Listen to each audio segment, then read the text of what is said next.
It is a sad day when this office returns an indictment against a former law enforcement officer, particularly one who served in positions as high as those held by Bernard Kerik. But we will not hesitate to pursue any public official who violates his oath and betrays the public trust, as Mr. Kerik is alleged to have done. Nor can we tolerate lies to those who are given the critical task of vetting individuals for important public posts. Public service is a privilege. The vetting process is designed to ensure that those who assume the awesome responsibility of serving the public are worthy of that privilege and of the trust that the public places in them. Good morning. I'd first like to thank the agents of the FBI and the other agencies involved in this investigation, as well as my own with the IRS and the U.S. Attorney's Office, for their cooperative efforts in this successful investigation. The financial safety and security of the United States rests with those who are in positions to protect it. Every taxpayer has to abide by the tax laws, including public officials. During the course of this investigation, the IRS brought forth evidence to the United States Attorney that over a 6-year period from 1999 through 2004, Bernard Kerik failed to report in excess of $500,000 in income received from various sources that are outlined in the indictment.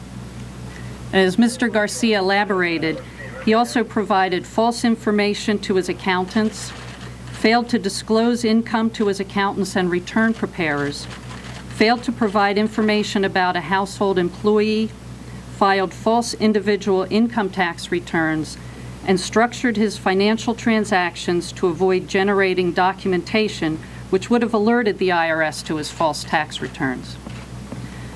Plain and simple, tax evasion is not a victimless crime. Honest, hardworking Americans pay the price when others choose to evade their tax obligations. We will continue to work with the United States Attorney and other agencies during the course of this ongoing investigation. Thank you. The charges in the indictment allege that during the period when Bernard B. Kerik served as New York City Corrections Commissioner and then Police Commissioner, he accepted hundreds of thousands of dollars from various benefactors and failed to report these monies, goods, and services as income. In addition to constituting tax fraud, the acceptance of these unreported payments deprived the people of New York of honest services of one of their highest-ranking public servants. Among other things, Kerik attempted to assist one of his benefactors in obtaining required city permits for lucrative work. In addition to accepting more than $250,000 in renovation work at his Riverdale apartment, Kerik also had over $236,000 in rent on an Upper East Side Manhattan apartment paid for by someone he agreed to do business with. Nearly $100,000 in other income went unreported by Kerik, and tens of thousands in tax deductions were fraudulently or falsely claimed. Mr. Kerik is charged with numerous false statements. He failed to disclose in a mortgage application that a portion of the down payment on the Riverdale apartment was borrowed money.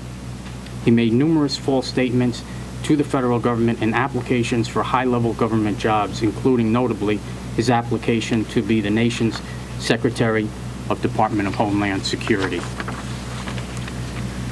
Moral relativism is not an appropriate yardstick for our public officials. The only acceptable level of corruption in a trusted government official is zero.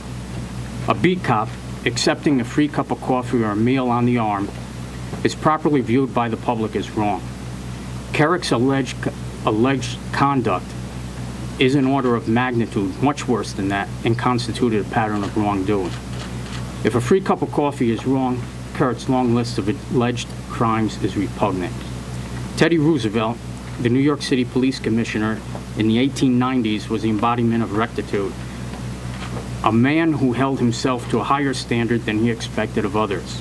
A century apart, Teddy Roosevelt and Bernie Kerik held the same job, but there the similarity ends. Thank you.